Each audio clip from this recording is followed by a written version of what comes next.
வணக்க மக்களே, நான் தான் உங்க கிராம விவசாயி பேசுறேன். இன்னைக்கு பதிலா நம்ம எதை பத்தி பார்க்க போறோம் அப்படின்னு பாத்தீங்கன்னா, சித்திரை மாதத்தில் நடவு செய்யக்கூடிய காய்கறி மற்றும் பயிர் வகைகளை பத்தி தான் இந்த காணொலியில ஃபுல் அண்ட் டீட்டெயிலா பார்க்க போறோம். இப்பதான் நம்ம சேனலுக்கு முதல் முறையா வரீங்க அப்படின்னா நம்ம வீடியோக்கு ஒரு லைக்கை போட்டு நம்ம சேனலை சப்ஸ்கிரைப் பண்ணிக்கோங்க. கூடவே பெல் ஐக்கான ஆல்ல செட் பண்ணிக்கோங்க.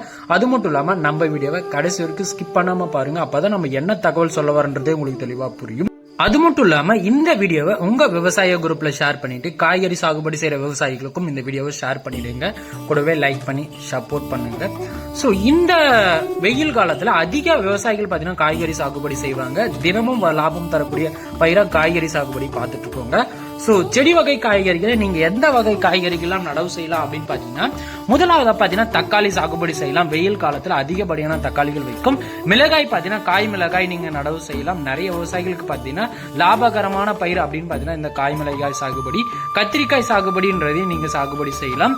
அதுக்கப்புறம் பாத்தீங்கன்னா பீன்ஸ், அதாவது கொடி பீன்ஸும் சாகுபடி செய்யலாம், செடி பீன்ஸும் சாகுபடி செய்யலாம். அவரைக்காய் சாகுபடி செய்யலாம். வெண்டைக்காய் பாத்தீங்கன்னா பொதுவாகவே எல்லா பருவத்திற்கும் வெண்டைக்காய் பாத்தீங்கன்னா நீங்க சாகுபடி செய்யலாம். வெண்டைக்காய் பாத்தீங்கன்னா உங்களுக்கு நல்ல லாபம் தரக்கூடியது, குறைந்த பராமரிப்பில் அதிக லாபம் தரக்கூடிய ரகமா இந்த வெண்டைக்காய் ரகம் பார்க்கப்படுதுங்க. அதுக்கப்புறம் பாத்தீங்கன்னா கொத்தவரைக்காய் இந்த போகத்துக்கு நல்லா இருக்கும். முள்ளங்கி பாத்தீங்கன்னா சாகுபடி செய்யலாம். கோஸ் பாத்தீங்கன்னா சாகுபடி செய்யலாங்க. சோ இந்த வகையான செடி வகை காய்கறிகள் எல்லாமே சித்திரை மாதத்தில் அதிக வெப்பம் இருக்கிறதால இந்த காய்கறிகள் எல்லாமே இந்த வெப்பத்திற்கு ஏற்றவாறு நல்லாவே வளரக்கூடிய தன்மை பாத்தீங்கன்னா இந்த காய்கறிக்கு இருக்குங்க. அதனால பாத்தீங்கன்னா கண்டிப்பா இந்த காய்கறிகளை நீங்க சாகுபடி செய்யலாம்.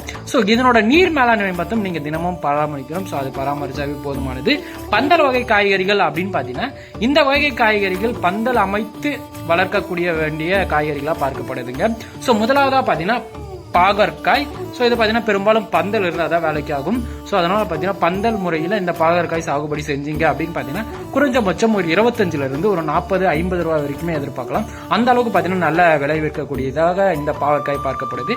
அதுக்கப்புறம் பாத்தீங்கன்னா பீர்க்கங்காயம் நல்லா விளைவிக்கக்கூடியதாக பார்க்கப்படுது.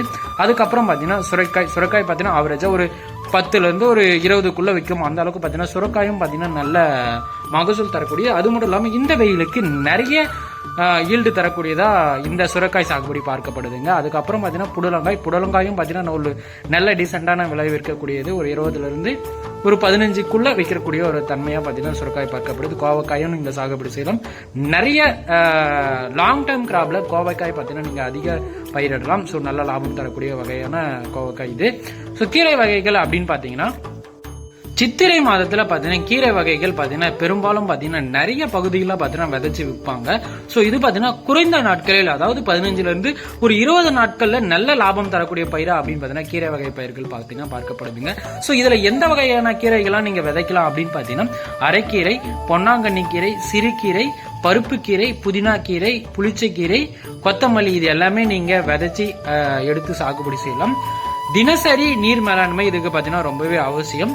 சோ நல்ல சூழ்நிலைகள்ல இந்த கீரை வகைகளை வளர்க்கணும். மண்ணு பாத்தீங்கன்னா உங்களுக்கு ரொம்பவே ஜல்லி மாதிரி இருக்காம சோ நல்ல மணல் மாதிரி இருக்கிற மண்கள்ல நீங்க விதைச்சிங்க அப்படின்னு பாத்தீங்கன்னா நல்ல ஈல்டும் கிடைக்கும். நல்ல ஃப்ரெஷ்ஷான கீரைகளா உங்களுக்கு கிடைக்கும். அதனால பாத்தீங்கன்னா மார்க்கெட்ல உங்களுக்கு டிமாண்ட் நிறையவே இருக்கு. நல்லாவும் சேல்ஸ் பண்ணலாம்.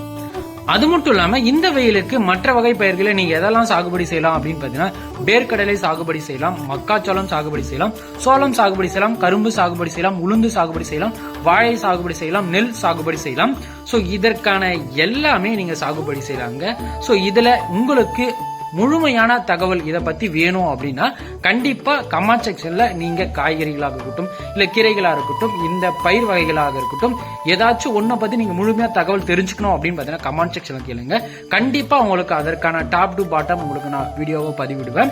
அது மட்டும் இல்லாம நீங்க இந்த பருவத்திற்கு எந்த வகையான செடி வகை காய்கறிகளாகட்டும் இல்ல பந்தல் வகை காய்கறிகளாக இருக்கட்டும் இல்ல மற்ற பயிர் வகைகளை நீங்க எதை சாகுபடி செய்ய போறீங்கன்றதும் மறக்காம கமெண்ட் செக்ஷன்ல போடுங்க. நிறைய விவசாயிகளும் தெரிஞ்சுக்குவாங்க. சோ அதர் பயிர்களும் ஃபாலோ பண்ணி பயிர் பண்ணுவாங்க. இந்த வீடியோவில் வந்த அனைத்து தகவலும் உங்களுக்கு ரொம்பவே பிடிச்சிருக்கும்னு நினைக்கிறேன். சோ பிடிச்சிருந்துச்சு அப்படின்னு பாத்தீங்கன்னா லைக் பண்ணுங்க. உங்க அருகாமல் இருக்க விவசாயிக்கு இந்த வீடியோவை ஷேர் பண்ணிடுங்க. அது மட்டும் இல்லாம நம்ம கிராம விவசாயி யூடியூப் சேனல்ல சப்போர்ட் பண்ணுங்க. உங்களுக்கு வேற ஏதாச்சும் டவுட் இருந்தாலும் மறக்காம கமெண்ட் செக்ஷன்ல கேளுங்க. அடுத்த ஒரு நல்ல வீடியோவில் நான் உங்களை சந்திக்கிறேன். நன்றி, வணக்கம். எல்லாரும் நம்ம கிராம விவசாயி vlog யூடியூப் சேனல்ல சப்ஸ்கிரைப் பண்ணுங்க.